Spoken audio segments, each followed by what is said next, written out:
Midnight Drearies.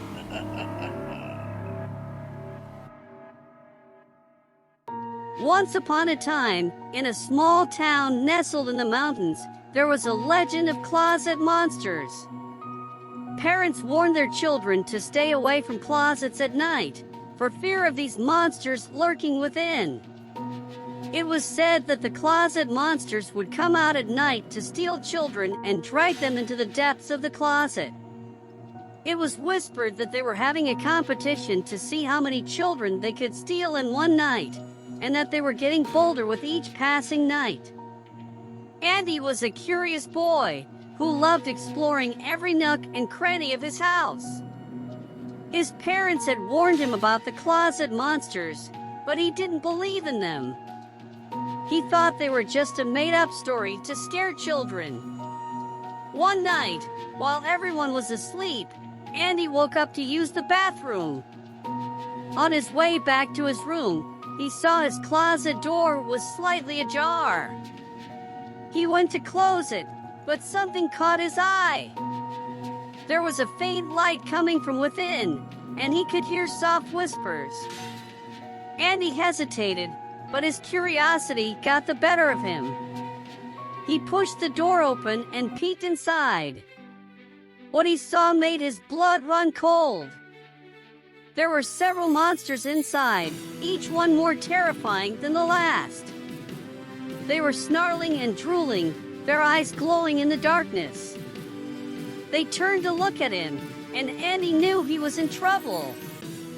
He tried to back away, but one of the monsters reached out and grabbed him by the ankle, dragging him inside the closet. Andy screamed for help, but no one heard him. He was trapped in the closet with the monsters, and there was no way out. The monsters cackled with delight, congratulating themselves on their latest prize. They couldn't wait to show him off to the other closet monsters.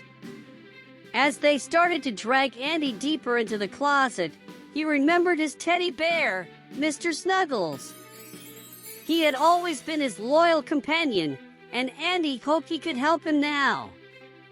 He called for his fuzzy friend, and to his amazement, Mr. Snuggles came to life and grew to the full size of a real bear. He stood up on his hind legs and roared at the closet monsters, warning them to stay away from Andy.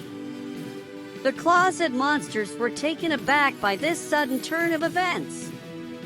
They had never seen a stuffed animal come to life before, yet alone one so strong and terrifying. They decided to back away and wait for another opportunity to snatch Andy. Mr. Snuggles knew that he couldn't let Andy be taken again. He rallied the other toys in the room to come to his aid. The toy soldiers, plastic dinosaurs, buzzy robots, and even the dollar store action figures all came to life, armed with whatever weapons they could find. They stood in front of Andy, ready to defend him at all costs. The closet monsters didn't give up that easily. They returned, this time in greater numbers. The toys were vastly outnumbered, but they fought bravely. The plastic soldiers lined up and fired their weapons. The dinosaurs charged and chomped with all their might, their dino might, and the action figures slapped them silly with their poorly molded and bendy rubber weapons. Even the Space Ranger and the cowboy puppet helped out.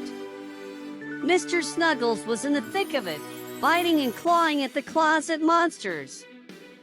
It was a fierce battle, and the room was filled with the sound of crashing and smashing. But finally, the toys emerged victorious. The closet monsters were defeated, and they retreated back into the darkness of the closet, not letting the door hit them on the way out. From that night on, Andy knew the truth about closet monsters. He knew they were real, and that they were dangerous. But he also knew that he had his loyal friends to protect him. Mr. Snuggles and the other toys had saved him and would be ever ready should the monsters return. And this isn't a metaphor about abusive parents. Sometimes monsters are just monsters.